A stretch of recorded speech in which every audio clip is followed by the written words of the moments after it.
Well, good afternoon, everybody. Hope everybody's doing well today and having a great week. Got some great education for you guys today. But first, I want to invite everybody that's on today to, and anybody that listens to the replay after this, come out and join us this coming Sunday, the 18th. Diego StatiVentures Wealth Club. We're going to be over at Brew 30 Tap House, and we're just going to have a good day. And anybody that wants to come out and join us, they've got 30 beers on tap. They've got food truck out front. We've got cornhole, darts. If you want to play games, they're available there. This is a really cool little establishment, and we're going to have a great time. So come out and join us. It's out here in Cypress. The date is on all the information we've been sending out, and it's also on our website. And if you have any questions, feel free to give us a call. We're more than happy to help you with that. But we'd love to see you guys come out and get to know us a little bit better. Let us get to know you better. For all of our new members, this is a wonderful opportunity to just come out and network and see what, just hang out with us. I mean, like I say, if we want to talk real estate, great, but we don't have to. We can talk about whatever. It's just a social event to have a good time. So we hope everybody will come out and join us. So I want to throw that out there. And then also, end of the month, or a couple of weeks from now, the Quest Expo, the 23rd through the 25th. If you haven't signed up for the Quest Expo, get signed up for that, because you're definitely going to want to come out and join us at the Expo. It's going to be fantastic. Right now, we're expecting 750 to 800 people to be at the Expo. So it's going to be fantastic. Lots of education, tons and tons of networking. So get out there for that as well. So now I've said my little announcements. Today, we've got a great day with education. We're going to have Diego. He's going to pop on here in a second. And, Diego with StatiVentures. Diego and I have known each other for about 12 years, 13 years now. And it's been a fantastic friendship, relationship. And we're doing a lot of stuff together now because we align so well with the things that we do. And Diego also teaches some great classes and is going to give you some fantastic information today. So we're going to be talking today. He's going to be teaching about alternative real estate funding strategies. And, we're in such a crazy time and a crazy world out there that we really need to know our strategies. We need to know what we're going to do. We need to be aware so we can make shifts as we need to in this environment. And I think that this craziness is going to continue as we get into next year. So these classes that we're giving, these webinars we're given, are so important to try and help you put your strategies together. So Diego, if you want to jump on, and we'll get you in front of everybody here. And then, there's going to be some great education today. So Diego, if you want to take over, then, we'll let you take it away here. Awesome, Steve. Again, thank you so much. And it's always a pleasure working with the Wealth Club. I know we're working on so many events and a lot of community awareness to the investor world. And, I think that comes with the mentality, knowing that we're here to really give that message in this pretty volatile environment where you do have people that are kind of sometimes flying by the seat of their pants. And then you also have people that have been affected by other people in the past, that it's a give and take. And it's kind of, we want to create a home for them, right? We want to create a place where they can feel comfortable and practice real estate and be successful at it. So with that, Steve, I want to go ahead and share the presentation. If that's all right with you, we can just jump on in here. That's good. And I'll get off out of the way here. You take over, and I'll jump back on at the end when you're finished. Sounds good. So let's see here if we got this. And let me go ahead and do the wide screen. And we can get the ball rolling there. All right, everybody. If you're joining us today, I really just want to let you know that this is about numbers, right? It's about alternative funding strategies. I can definitely tell you that real estate is about maneuvering as the market maneuvers, correct? The other important thing to understand is that when you're involved in real estate, you always have to think about two types of capital. One is your operating capital, which basically feeds your business and allows you to continue to survive. And then the other one is called your investment capital. Well, that investment capital should come from people that are specifically there to invest capital in real estate transactions. Well, they want to invest in low risk transactions and also low risk investors, right? People that understand the numbers, understand that this has a certain degree of risk, but also is how did you get to that level of making this a good opportunity? And that's including your whole team. So that's what we're going to be talking about today, are investor rules that we recommend that you follow when you're looking at opportunities. Also talking about 3 factors of profit, which are things that could affect your profit, right? These are 3 main things that could all, maybe none, maybe just a few of them, but definitely you're going to see this. And if you don't account for it, it's going to play a factor in your overall profit. Also, we're going to go over fundamental calculations. Yes, guys, if you're listening, time to get the pen and paper out. We're going back to school. And one thing I say at the SVI, to the SVI family members here is we don't use our brains, we use our calculators, right? So get your calculators out. And then last but not least, we're going to go over our deal analyzer, which is an amazing tool in which you're going to see the alternative funding strategies. And you're going to see in the mindset first of you, a borrower or investor. And then you might also see, wait a minute, I might be able to play the role as a private money lender and also work with amazing companies such as Steve and Susan's funding company there to help you, reach your goals. So let's go ahead and dive in, guys. Well, my company is called StatiVentures. We're a full service real estate investment company founded in May of 2012. And we hold the 4 prongs of success, which is what I like to say every real estate company should have. And that is called your acquisition analysis, which is basically your data, anything that brings the market information to start off with a solid after repaired value. That's your starting point, right? Then you have real estate services. That is how you're going to get your actual opportunity on the ground, making sure that your market, as you start to renovate this, you're following the market trends. And that's where what happens is you have your viable realtors that come in to help you with that, right? Because we all know out there sometimes the data that we get from certain individuals or people in our industry might not be correct, right? It might be falsely inflated. And then we have project management and contracting services, because you always have to have an intermediary between yourself and who your contractor is, right? Just because you're the investor, that does not mean you know exactly what your contractor does or how they do it or what the cost is. So stay in your lane and always make sure you have a project management or some type of representative like that. And last but not least, your funding, right? You can never have enough money, and that's why you have partners that will privately lend to you or fund anything that you need if the opportunity is good. I will say one thing, is that right now it's a lot easier to get private capital than it is to actually find a transaction. But in probably later sessions or in other times working together, we're going to show you how to find those opportunities. Here's the Core SVI team. This Core SVI team comprises of individuals within a certain degree of expertise in their industry, in which all the members of SVI can actually call out, ask them questions, because they're there to give you service.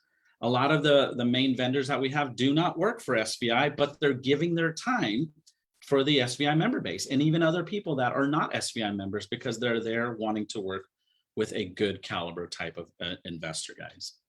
My little background here: I was born in Colombia, South America. Moved to the US at the age of 4. I live here in Houston, was a previous mortgage mortgage broker and asset manager. I began investing in May of 2012. Did the crazy thing of paying a lot of money for real estate education and found out that there's a lot of failure in that. And so what did I do? I took apart the whole engine and created the implementation model of what is SVI now in 2014. And since 2012, we launched ourselves nationally, and now we have over 2,300 members, and we're in over 27 states. Our motto, guys, is it's a win-win or we don't do it. And what I mean about that is that every single person in that opportunity, right, in that deal, every person, the appraiser, the inspector, the realtor, the stager, the contractor, you, the lender, everybody has to have their fair share exit and profitability.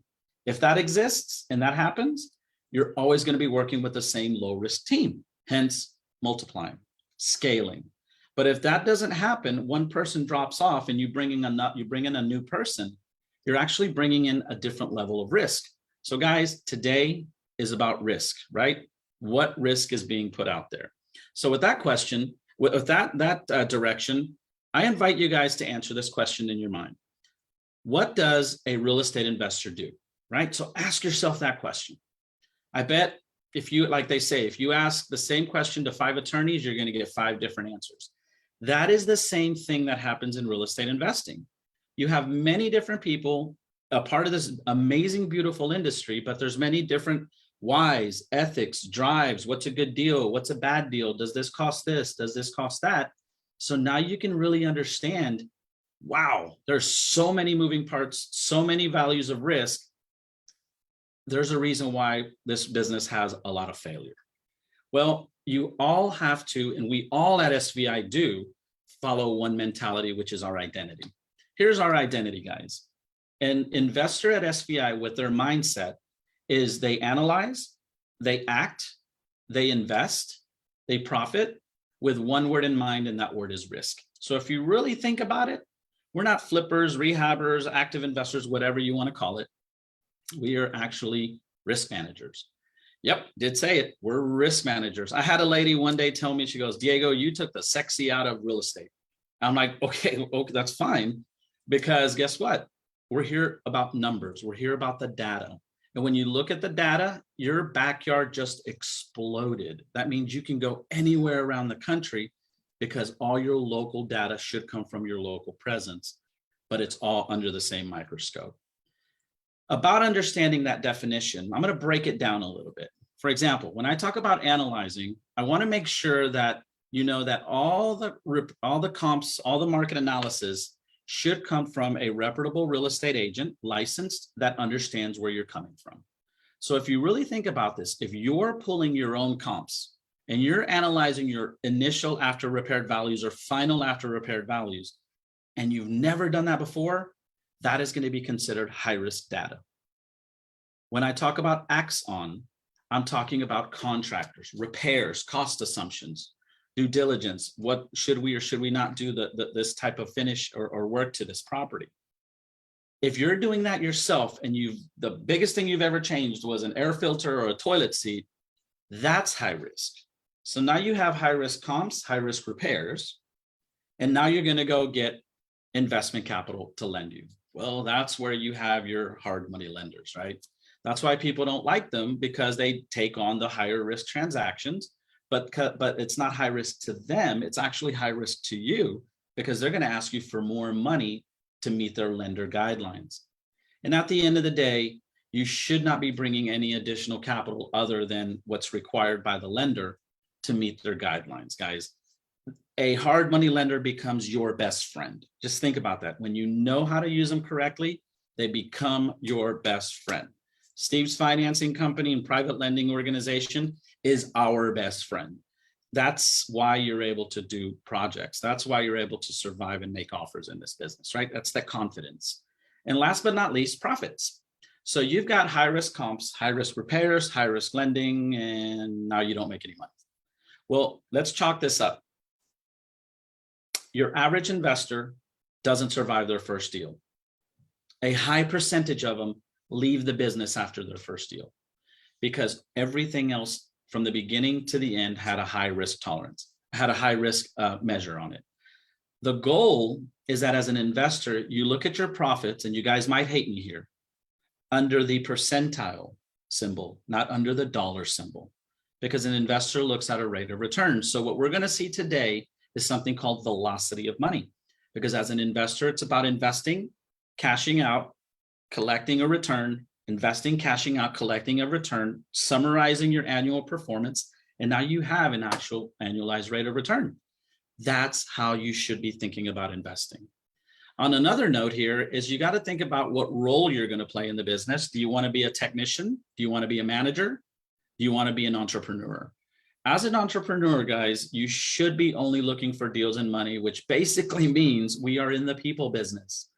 When you start to establish a team that handles the management and technical side, then you have to know what you're doing so you can govern that, right? You can understand quality. At SVI, all of our members, we become that for them. We don't own their projects. We don't become partners with them or anything like that. What we do is we're there for the oversight, project management, and just standard structure support that every real estate investor needs. That's why our members really love us, guys. Let's talk about, once we have an identity, we have rules, right? These are rules that every investor should follow. And I honestly say that anytime you look at any deal, apply these 3 rules every single time. So here's the first rule, guys. The first rule is after repaired values are high and repair costs are low. Basically, that means that whenever you're looking at an opportunity that comes to you from a third party, it could be a seller, a realtor, a wholesaler, just know that that data might be falsely adjusted and is going to need to be validated by your team, your credible team within that particular trade. So let's think about this. A seller is going to think their house is a castle, and we're going to think it's a dungeon. So the seller's here, we're right here. Our job is to meet in the middle. Our job is to be with them and explain how we got to this number by showing repairs, comparing analyzers, comparing numbers, being full transparent with them, because guys, at the end of the day, they're going to pick you to sell that house to, guys.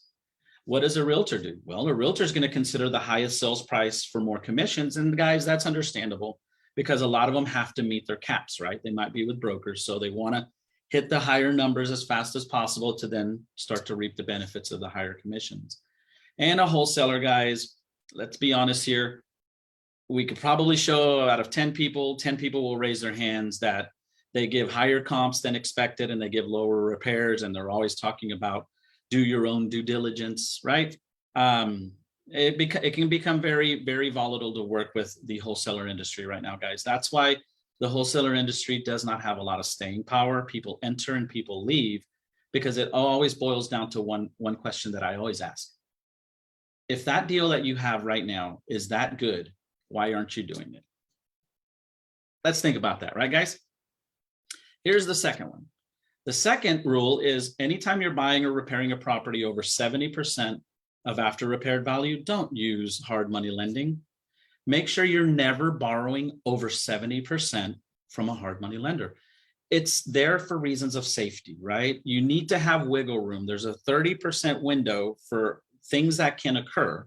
And also it gives you room to have concessions. It gives you room to navigate any market changes. It's kind of like you're starting here, but constantly, because those interest payments are so high, and you know, it is based off of a high interest, high point environment, you're basically squeezing yourself too fast.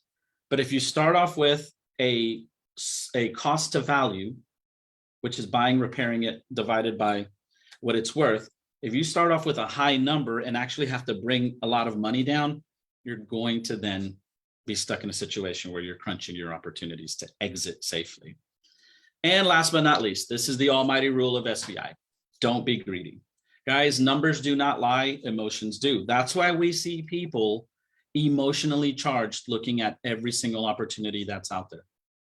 You don't have to look at every opportunity. You don't have to go and waste your time, gas, and energy on every opportunity. It's about making sure you do a full scope of research on this before you decide to jump in the car. That's where your teams come in, guys. Greed is the main driver for all real estate transactions that fail, and we can see that greed in 3 ways, guys. Number 1, the initial offer purchase. Let's say your analyzer says the max you can pay is $100,000 and the seller wants 105, and you go, oh, it's only $5,000. All right, you took the step. Then while you're in the project, you're needing to cut some corners, or you're having to basically pay more for renovations because houses have secrets, right? You're always going to pay more on the renovation. And let's say that overage was $10,000. Well, you just now went over 10 plus 5, you're 15 in the total amount of overage in your business, in that operation, right? And then at the end of the day, what do you have to do? You have to list the price at the highest available price point in order to offset and make up for some of the overages. And then what? Today's environment, everybody looks at properties on their cell phone, and they're going to go from the lowest price to the highest price. They're never going to get to you guys. So why put yourself in that scenario, right? So make sure you're not always looking at the greed factor to maximize. Look at the factor that you can maximize on time, speed, and investments. Those are your three rules to always apply, guys. here's what I was talking about, making sure you got to be careful with that greed side. This is called the 3 factors of profit. Not enough meat on the bone. So let's use an example. You have an investor A and an investor B. Investor A says, I want to go and start investing in after repaired values of $150,000, and investor B, $300,000. Mathematically, you can find out because of your analyzers what your profit potentials are based off of your rate, your points, your duration, your cost. And on average, it's about 15% of your ARV, right? That's on a standard model. So investor A is gauging $22,500 for his profit. Investor B, $45,000 for their profit. And then here come the 3 factors that could happen. 1, you've got market drops. Market slows down. You take the listing, reduce the listing, let's say by 3%. That 3% is $4,500 off of your projected $22,500 here for investor A. And then $9,000 for investor B from his projected $45,000. Then you have the offer discounts, right? Amazing realtors representing buyers, but they want the best offer for their buyer. $10,000 off the asking price. That's another thing off the $22,000. Then you've got your repair overages. Let's say in the $150,000 investor here, you go over by $5,000. Guys, $5,000 goes like this. So you have to watch on the smaller deals even more the factor of going over, because every dollar has an exponential hit. At the end of the day, you were thinking 22.5, you got hit 3 times, and now you're sitting with a $3,000 profit. Might not be worth the time spent in 6 months, guys, but realistically. The investor B here got hit all these 3 times and made $16,000. And this guy right here is loving it. He's walking to the bank. He's enjoying it because as an investor, he's looking at the percentage, not the dollar sign.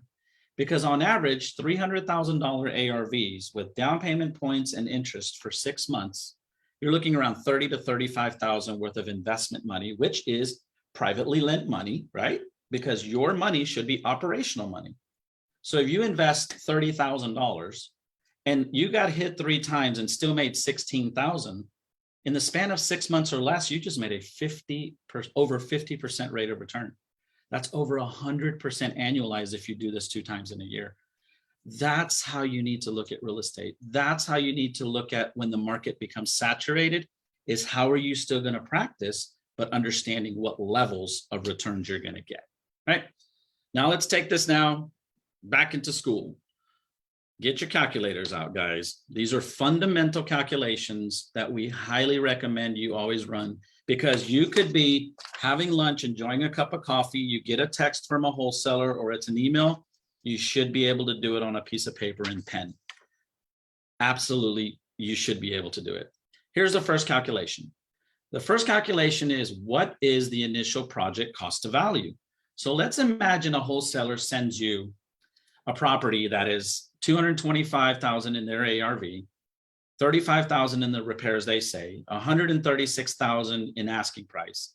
You use this formula down here, asking plus repairs divided by ARV, you're going to get a 76% cost to value. Please remember this number. 75% or below is still a very good cost to value and safe to invest in, okay? Anything above that, you're now pushing the needle in the limits there of that wiggle room we were talking about. So right now, we're at 76%. Most people would take off. Wow, we're only 1% off of 75. Okay. Let's see what happens. Then you get wholesalers or people that send you this an opportunity like this. Repairs are $35,000, asking price $136. Do your own due diligence in what? The after repaired value. Well, you're not going to want to go ahead and bug your realtor right there, right? Or you don't want to pull comps really quick. Simply just use this formula down here, asking plus repairs divided by 0.70, and you're going to know what after repaired value you need to be in. And you can actually check, just to check, in certain consumer things like your Realtor Association web pages. How about maybe your Redfins, all of those other engines. Not saying that that's the end all be all, but make sure you get your final numbers from your realtors. Let's say it was $215,000. Well, you're hovering somewhere in between 75 and 80% of the ARV that you need. That's going to tell you, I think I might need to not run out the door. I think I just need to go get another cup of coffee and continue to look at this. Then here's your third one. Again, data that's left out. Repairs. They don't give you repairs. They say do your own due diligence, which to me, I always ask this question is, how did you make the brownies without the brownie mix, right? Which means, how did you make an offer to the seller without adjusting or giving them validation for the repairs that are needed? So at 225, no repairs, asking of 136, you need to find out what kind of repair allowance they gave you. So you do your ARV times 0.70 minus the purchase price. That gives you a repair allowance. In this example, it's about 21,500. Let's say the house is 1,800 square feet. That leaves you about $11.90 per square foot to do repairs. This is where you need an amazing, experienced and qualified contractor that understands the price per square foot renovation environment. We use these little cheat sheet numbers right here, guys, and not the end all be all number, because you still need to validate it with the professionals. Is for rental around $12 to $14 a square foot, $28 to $32 for rehabs, and full guts around $50 to $65. I'm not saying use these numbers. This is only to gauge your time, whether you should run out of the house or not. At $11.90, and let's say the house needs a full rehab right here, we're very light on a repair budget. That's when, if you did offer 136, you're going to be left trying to build a Mercedes with Hyundai parts. Even though Hyundai is an amazing vehicle, you start to cut corners. The value of materials aren't there, and then you're going to wonder why you didn't hit appraised value, guys. Be very careful, okay? Remember, every person giving you information to give you an opportunity should provide every bit of data, and you need to validate it. And here's number 4. What offer should you make? So remember, we said that the wholesaler said 225 was the offer, was the after repaired value. Well, when I got my comps validated by my realtor, it was 210, not 225. So that 76 just went up to 81. Then I went ahead and validated my repairs with my contractor, and that 35 turned into 45. That makes this now 86.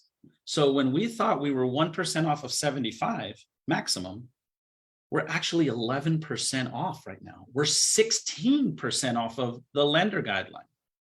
So you make your offer, ARV times 70% minus repairs, and that tells you your offer at 70 should be 102,000, which obviously is not 136, right?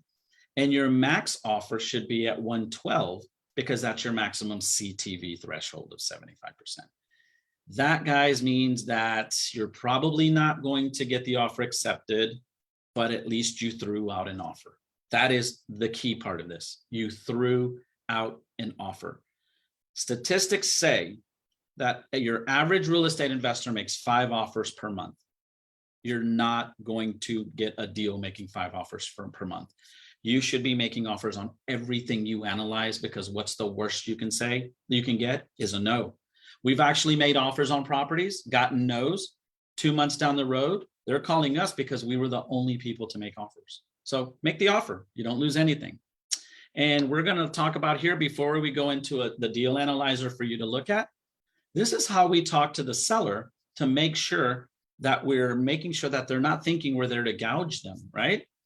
And guys, everything that I'm saying right now is going to lead up to the analyzer to see the funding strategies, because without a deal, there's no funding strategies, right? So agree on an after repaired value by using comparables. So start off at 100%. Then tell them what your costs are. Let's say realtor fees and closing costs, you've got about 10%. Then explain to them that you've got short-term financing, which is at a higher level of cost. So that's about 15%. So now you're down to 75% that's remaining. And within that 75%, you have to take 70% of that to account for the repairs and the offer to them, which only leaves you 5% in profit. Guys, telling somebody that you're gaining a 5% profit margin is a lot better than them thinking you're going to make $150,000. Validate it, show it, be transparent. Oh, and by the way, don't realtors also present their opportunities that way? Can you imagine a realtor telling a seller, I'm going to list your property for a $300,000 property for $18,000, which is 6%? No, they say 6%. So guys, think about it. Use that same mentality there.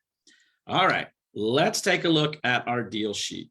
So what I'm going to do is I'm going to exit here and I'm going to open up this Excel spreadsheet right here. Let me make sure that we all can see it. All right. Is there a way, Steve or Angie, just to confirm that you guys can see this spreadsheet? I can see it. You're Absolutely. good. Thank you, sir. So everything in the general review spreadsheet of SVI is about building your deal from the beginning, building it. Don't worry about your exit strategy yet. Build it correctly.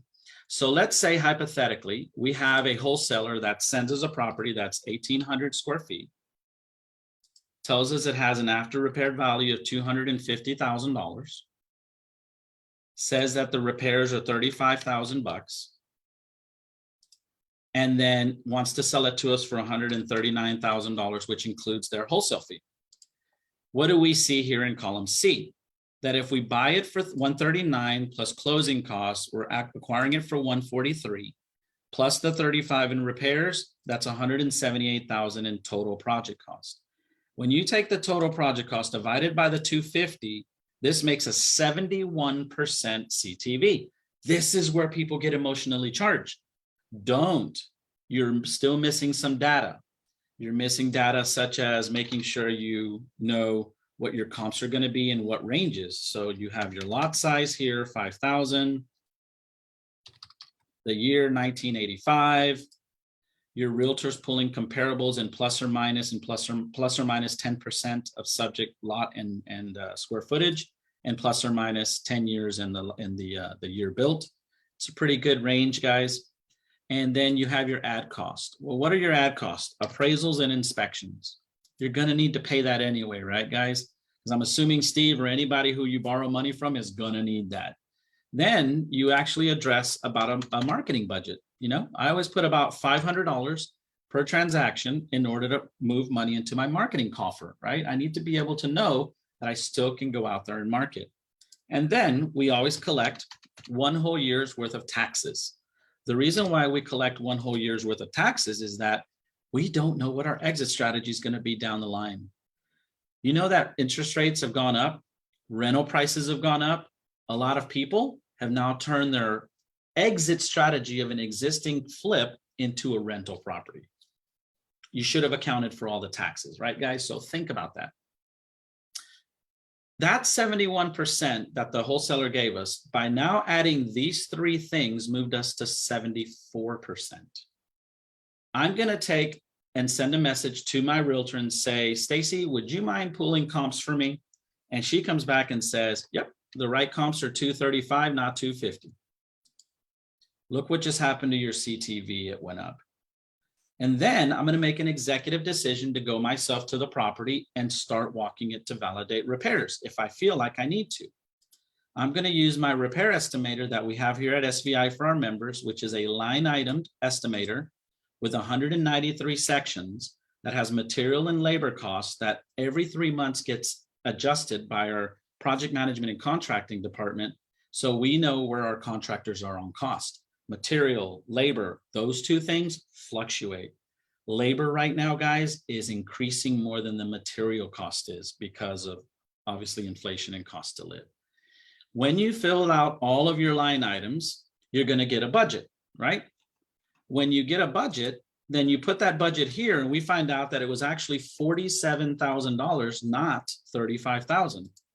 Didn't they just break rule number one? ARV was higher than expected and repairs were lower than what they really are, right?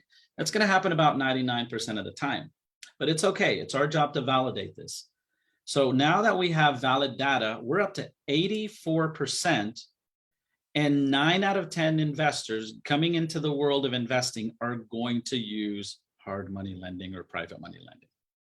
There are lending guidelines. So what you should do is make your initial offer of 104 at 70%, make your final backup offer at 116 to be at 75%. So when you offer 116, and let's say, guys, we happen to be working with a reasonable wholesaler that says, let's take the deal and let's move on and build a relationship, then you're at 75% CTV. That's an allowable safe CTV. What do we do now? We've got comps, repairs, purchase, contract, title. We need money. So we've got our 3 alternative funding mechanisms here in which you are going to use private lending money, or even some of your money if you need to, obviously don't recommend that, in regards to funding this transaction. So let's go over option number 1. What option number 1 means is that you need, when you buy it, all of your ad costs, closing and taxes, you need 127 to buy the property. You need 47,000 in repairs, so you need $174,000. Shake your wallets, guys. If that money's not in there, we need to find somebody with money, right? So in option number 1 means all funding comes from a private money lender. They're either going to give it to you what we like to call annualized rate, or they give it to you under what's called profit sharing. If they come under annualized rate, it's as simple as a loan. You got a note, deed of trust, and they're lending it to you like a bank. So let's say, hypothetically, that a PML lends you 12% for 6 months. You're paying $1,748 a month, which is about $10,489 in total interest in 6 months. That's about a 6% overall annualized rate of return. That's could be 12% if you really think about it over a whole year, right? That's how you really got to look at it. Well, what's the problem here? You're going to have $1,748 a month every month. What happens if another deal shows up that you're willing to take on? And it's exactly the same. Now you've got 2 $1,700 payments, and then you got a third one, and then a fourth one.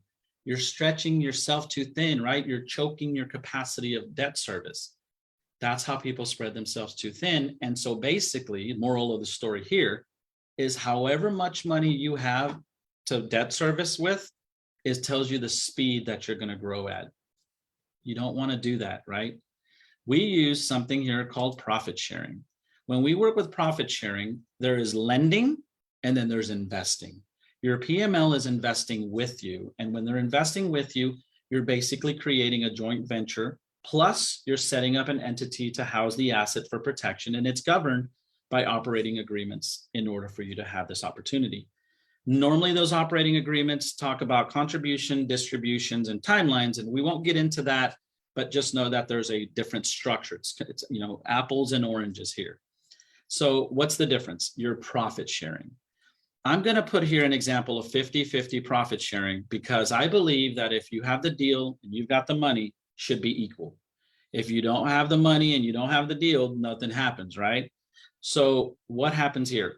You're sharing in the risk, but at the end of the day, your PML and yourself are both benefiting extremely well. Let's see what happens when this sells. So let's say it sells for $235. Subtract 8% for realtor fees, closing and holding cost, leaves $216,000. From this $216, the title company is going to pay back your private money lender the $174 because they have all of the security instruments, deed of trust, promissory notes, first lien position. We use lien waivers, loss pays on insurance for protection, and pays them back. So now they're whole, and you're left with $41,000 in your account. Well, if you did annualized from the $41,000, you back out your cost, you just made $30,000. Great, right? But you may have sweated a little bit because you might have, had to not pay a monthly payment on this side or something because of that. Just be careful. But if you have the ability, go for it, right? Let's try it this way. After the 8%, paying back the private lender, this $41,000, the title company looks at the joint venture agreement and says, okay, contributions, money and deal, distributions, 50-50. $20,695 go to who? The private money lender, which is a 50% profit share of $41,000. Guys, that's an 11.84% rate of return instead of 6%. Yes, you made $10,000 less, but you're exponentially growing your business without any monthly liabilities. That's the value of taking on private lending. Now, remember, you did ask for all the 174, right? So that's where we got to be careful, because you might need to catch that big fish. But what if that big fish tells you, Margaret, not right now with the whole 174. Margaret goes, how about we do option number 2? Well, option number 2 is going to start working on something called fractionalizing. This is where we start to mitigate the risk of the investor's capital. How does this work? We still need 174, guys. And remember, 174 happens to be 75% of 235. We basically get a loan for 90% of the 174 from a hard money lender. That means we're bringing 10% down. This 90% loan happens to now be 67% of what it's worth. So we're not breaking rule number 2, right? Don't borrow over 70%. And then this 90% loan with the hard money lender becomes 12% interest rates. Again, these are arbitrary, right, guys? Which has a monthly payment of $1,573 a month. And you need to have 6 months worth of those payments, which is $9,400 in interest. Then the 90% loan has 3 points, because that's how hard money lenders make their money, or private lenders make their money. Then at that point, you have $4,700 in points. So at the end of the day, you need down payment, points, and interest, which is $31,000 that Margaret's asking the PML instead of 174. Okay, guys, that's in it. That definitely is an easier pill to swallow, right? So now let's see how this pays out. You're joint venturing here, guys, right? So you're profit sharing.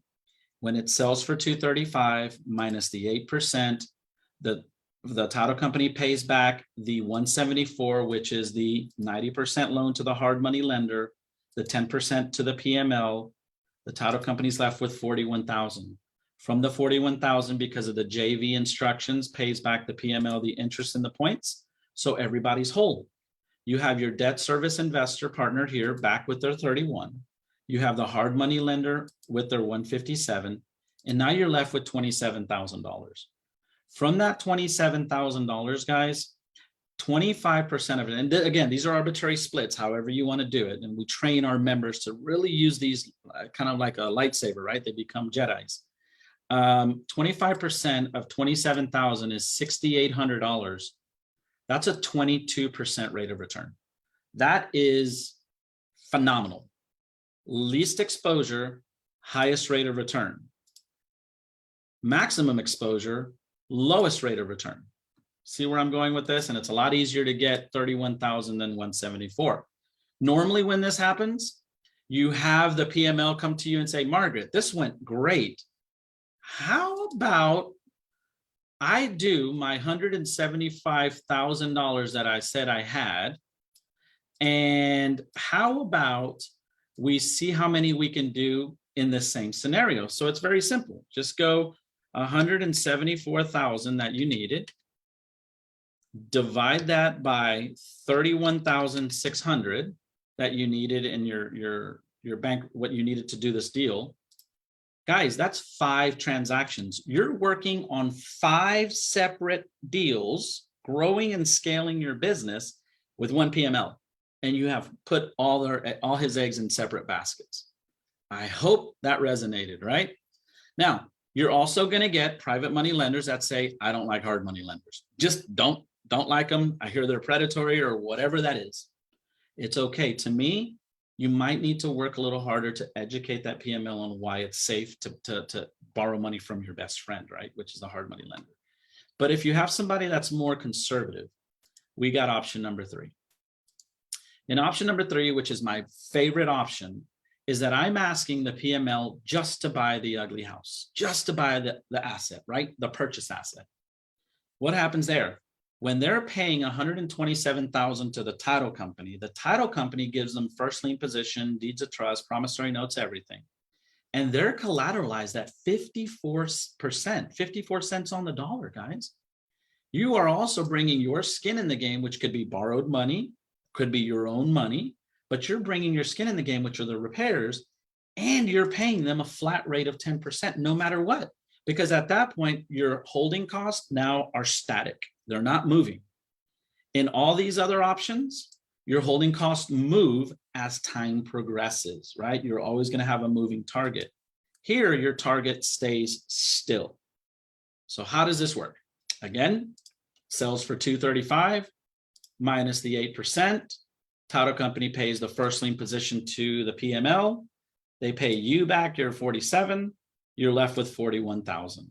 From that 41,000, you account for the 10% flat rate that you're paying the PML, and you're left with 28,000 bucks. You invested 47 in repairs. So how fast are those repairs going to go, right? No more draws, no more however you want to go about it. To make $28,000, you're investing at 61% rates of return. I hope this resonated, guys. What that means is that you've given yourself 61% rates of return on your investment in 6 months. That is a great return if everything happens, right? But what happens if you have to start getting hit with those 3 factors of profit? What if you go down to 20% rate of return on your money in 6 months? That is still better than if your money was sitting in other vehicles. So let me go ahead and finalize here because I want you to know exactly what I was talking about, velocity of money, right? So let's envision Margaret borrowing money from a PML, and she bought the property January 1st. 45 days later, the property was renovated. 5 days later, the property went on the MLS and was listed, obviously staging pictures and all of that. And then 5 days later, Margaret's realtor says, Margaret, we have an offer. Everybody's excited, right? Everybody's going, oh my gosh, what offer did we get? Here it comes, guys.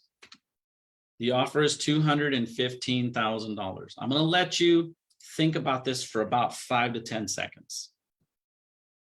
$215,000. Non-investor mindset people or risk managers, when they go through our training, will think that's 20,000 bucks.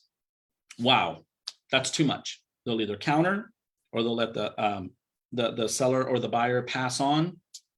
Guys, if you're thinking like an investor, you take this 215, which happens to be an April 1st, if it's a mortgage company that's handling this, that means this property becomes sold in a 3-month performance. Remember, I talked about velocity of money, guys? That means every 3 months you're going into a deal. That means 4 times you can put the PML's money to work in 1 year. What if they lent you the money in option number 1? You went from 11.58 to 6.58 in 3 months in their return. To them, you've actually put 6.58 times 4 utilizations that year. You're potentially putting them in a 26% rate of return vehicle. Think about how I just did that. It's a lot easier now for them to release 174 when you talk like that, right, guys? Now let's say the PML that wanted to spend less money. They're at 7%. But wait, you only borrowed the money for 3 months. Steve's financing company, guys, for PMLs, guys, they have a minimum of a 3-month hold time. You're 3 months in and out, made 13%, your PML made 13%, investing $26,000 every single time. So now you've got 13 times 4. You're looking at a 52% rate of return recycling the same money. Let's look at option number 3, my favorite option here. In option number 3, yes, your PML made more money than you. I don't care, because after 4 times, their rate of return is 40%. Think about all the IRA candidates, guys, that lend through one of our amazing partners at Quest are going to lend this as a lender to the project. And now their IRAs are growing in these capacities. You're really helping people retire. But to you, remember, we're looking at the percentage.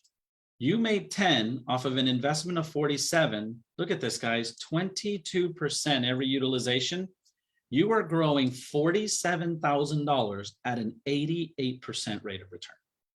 That is amazing. Now, what were you able to do that? Why were you able to do that? Is because you understood the numbers. You understood the future of how that money works. Last but not least, what if you were able to accept 250? You wanted to accept 215, but then you pulled the brakes and said, wait a minute, the property is still worth 235. Why don't I then turn around and talk to my lender? And because rates are going up, why don't I go ahead and refinance the whole payoff, which is of purchase, repairs, and all the holding costs with the hard money lending at 185, which is 79%. And your average lender right now lends you at what? 80% loan to value for a rental. So you're borrowing 185,000. Let's say rates go up. I'm just going to throw 6% there.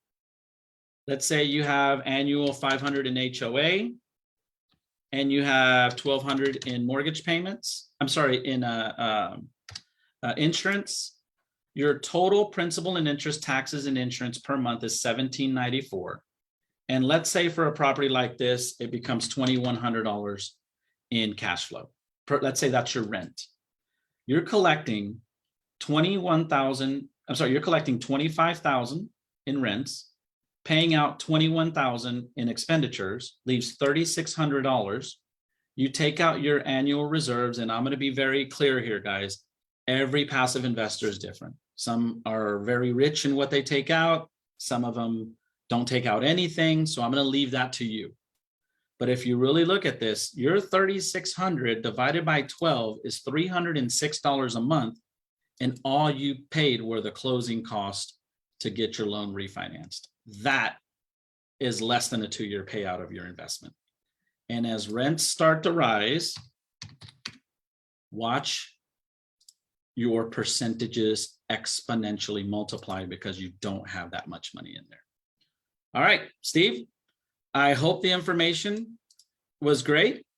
Shown that you really don't need that capital. You need to borrow capital from institutions such as you guys and lenders, but know that the private lending world is pretty much going to be there for you if you know how to work that information correctly.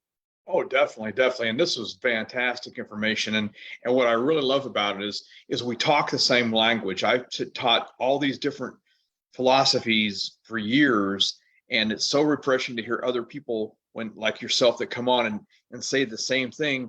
You're showing a different method of how you do it, but it all boils down to where we do it. We borrow, we invest, right. We buy exactly the same way. I talk all the time about the basic rules that we should have in place for what we do, and follow your rules. Don't break your rules. There are certain times when we can fudge our numbers and change our numbers based on a particular deal. For example, if we have very little repairs that have to be done, then we can't afford to pay a little bit more, but we still fall inside our boundaries. That's why we've been in this business for the length of time that we've been in this business. And you made it very clear, which is very true. We see people come and go all the time. Yeah. And you hit it on the head when you said most people are done after their first deal. We both have seen it happen countless times. So I think that's very, very important. Another great thing that I thought that you talked about and mentioned that I really want to emphasize on again is when you were talking about capital, your capital for your investing and your capital for running your businesses. Right. This is another huge area that we see people fail, get in all kinds of trouble with their money. the accounting of your money is critical Yes, it in is. your business. And I know your accounting side is to the T. I know. I get in trouble when I screw up, and I tend to do that every now and then. But I have seen investors get in huge trouble because they got all excited. They're looking at all this money they have in the bank for these projects, but they don't know how to account for it. Right. And they want to have the fancy office. Oh, it's okay if we buy that furniture, or, oh, I'll take everybody out to lunch. Well, that money's coming from your accounts for your rehabs. That money is not for spending on your leisure and your partying and all that stuff. And so that is really, really important. So I really loved it when you said that, man. I was just sitting back here. I was beaming when you said that, because I preach about that stuff all the time, and unfortunately, I don't think enough people hear that and listen to that. But it's so important.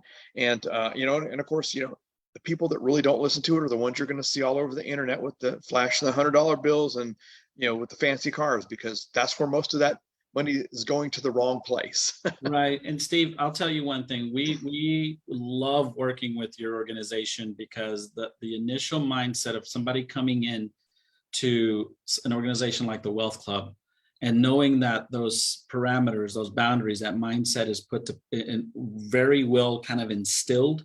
Mm-hmm. When they happen to, let's say, work with us on the implementation side, we're like, thank you, Steve, because we turn people into producers, right? Exactly. We teach them to now engage, and then full circle, it goes right back into the hands of what you, I believe, are one of the most sought after experts in, is the business stability, the business mindset, treating it as a business. I'm more of like, here it is, let's go, let's get it running. And then once it's gone, I'm not the daddy running behind the kid in the bike. I'm like, he's on the bike. I don't know where he's going. Right. I did my job. Yeah, no, I mean, it's so important that we set it up, and you and I have talked before that, we see this happen a lot too, is where someone is very good at whatever their craft is, be it a plumber, electrician, accountant, and they know it all. They're very good at that, and they break away from their company. I'm going to go do this on my own. I'm going to start my own business. And 6-8 months go by, and they're back trying to get their job back. Yeah. Because they are great at their craft, but they don't know business. Yep. And it's two entirely different things. It's two entirely different mindsets. And so, as we've grown and evolved, I find that I'm teaching more of that kind of stuff to people. And of course, the accounting, like I said, that is the crucial part of your business. And I've said it many times in front of many audiences, I may be the pretty face up here, but I'm not the brains behind the operation. Correct. And I mean that from all those standpoints. There's so much behind the scenes that goes on in a business that's crucial to the business running correctly. Mm-hmm. And we don't see that when we're sitting in groups or in audiences or on podcast or on webinars like this. People don't see that, but pointing it out and you going through that with your presentation today, I thought was fantastic. So Angie, do we have any questions? I'll just keep going on. None have come in so far. Okay, well, let's keep talking then. Let me see. And then another thing that you hit on that I think is really, really great and important is overages on projects. It happens all the time. Correct. I don't care how good we are. I mean, I've walked, just like yourself, thousands and thousands of houses over the years. And we have done, hundreds and hundreds of deals over the years. And there still are things that we try to account for when we're walking properties, because we have the experience to account for those at this point. But there are still things that we come across that you don't see. There's things hidden behind walls, under floors, that just come out and get you on projects all the time. Absolutely. so trying to be very, that's another reason it's so important that you follow the rules on your numbers, because it's going to happen. We expect it to happen. Now, when we have a project it doesn't happen on, hey, we're thrilled, because we might make a few extra bucks on that one. Yeah. But the majority of the time that does not happen. The reality is, if you're going to rehab houses, if you're going to, whether it's going to be a rental property, whether you're going to flip it, you're going to have overages on your projects. Exactly. It just happens. Exactly, Steve. And one thing that I noticed probably in the past 9 to 10 months, speaking with different people of many different walks of life, and we service, I think, over 9 national real estate education companies, because they come to us eventually going, I wish I would have met you before, all of that. Mm-hmm. The number one thing that I kept hearing is, should I do this because the market is doing this? That to me is speculation. Mm-hmm. As long as your numbers and your raw data sticks to the statistical numbers that the professionals give you, anything above that is bonus money, right? It's great. Right. It's wiggle room. It allows you to adjust, it allows you to grow. But if you did it correctly, even if the market dropped, you just saw what a $20,000 discount of price was, and you still made money. Mm-hmm. If we're seeing real estate drop by $20,000, we have a problem. Yeah. We have a problem. So, but at least your numbers weren't done based off of the overinflated speculation, or, yeah, I know everybody's paying more for houses now, so let's go up to 90% because we'll make it up here. Well, the Fed started raising the rates, and what happened? The doors started shutting on people who overpaid, and now they're in a bad situation. So, oh yeah, well, and that's that, and as we're training, if we're working with realtors, as we're training our realtors and they're running our comps, I run comps all the time for our stuff and lots of other people's. And if you're pulling comps from, generally you're seeing huge sales in January, February, March, April. And if we're going back, our 6 months, and people were paying huge amounts over what they should have been paying. We sold some properties that people paid us stupid money on. Mm-hmm. So we have to, now where we are in our market, we have to know, or we have to be educated enough to let our realtors know that those numbers need to be adjusted for what's going on right now. Yep. And I'm doing that on everything. If the ARV was 400,000, well, we're looking at that neighborhood really hard and going, well, maybe that should be 375. Right. Maybe that should be 380. And because, with everything going on out there, those numbers could continue to go down or stabilize even more as we go into next year. And this is where we can also get in trouble on our giving us too high of an ARV on our projects as well. So other things to be cautious of. And that's why we're trying to give you guys all this education. That's why we want you to get involved with what we do, and so we can help you and guide you. I want to, today, this has been great information, great education. Guys, get involved. Like I keep telling you all the time, get involved with us, get involved with StatiVentures. Diego and I, we're doing a lot of different things together right now, because we're just trying to really get out there in front of a much larger audience right now. We think, especially with where we're going in our markets, from where we've come from, and the way that deals have gone over the past couple of years with the wholesale situation just going crazy. It's time that we really get out there and push some good ethical practices and teach good ethical practices, so we can go out there and have success. We can have success in any business, in any markets, if we follow the rules. Yeah, absolutely. And Steve, one of the things that I love doing with the Wealth Club is we started, obviously, our Realtor Advantage trainings that are free to realtors. I think here probably within the next month, we're going to be getting the TREC certification for the CE credits for these realtors, because at the end of the day, these are realtors that are going to be trained and understand the mentality of an investor, which means all the Wealth Club members, all the SVI members are going to benefit from prime trained realtors, which I believe is the next wave of sourcing ethically, Mhm. Governed. Yep. And at the end of the day, finally, these sellers are going to have an opportunity. Is what I like. Oh to yeah. Yeah. And from the buying side, it's going to give us more opportunities as well Sure. as buyers. So, you know, we're sending this stuff's on our social media platforms. We're advertising. We're sending out our emails. So, ask questions, get involved, come out and see us at our meetings, and let us help you get that right education. We've picked up several new students here over the past month, and I mean, they are just doing phenomenal and just loving everything that they're doing. So I want to thank you again. This has been a great workshop.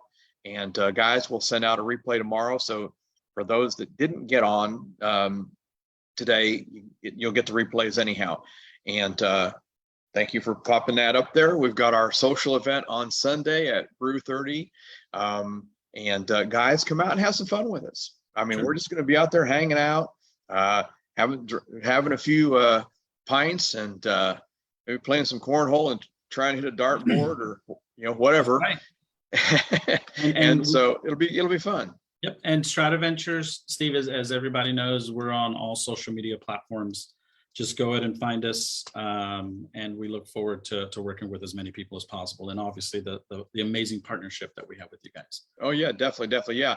And so guys, get joined in, and then we've also got Diego's going to be our guest speaker at our meeting this month. So you want to get out for our meeting, and he's going to be talking about co-living, which is also referred to as a pad split. That's actually a company, but taking dwellings and putting more people into a house, and a very structured way of doing it, increasing your revenues on your properties. There's a mission. Yeah, there's a mission behind there for affordable housing. So it's going to be very enlightening. Yeah. So guys, get out and join us. That's the 29th, I think, is our meeting this month. I got so many dates of things I'm doing this month.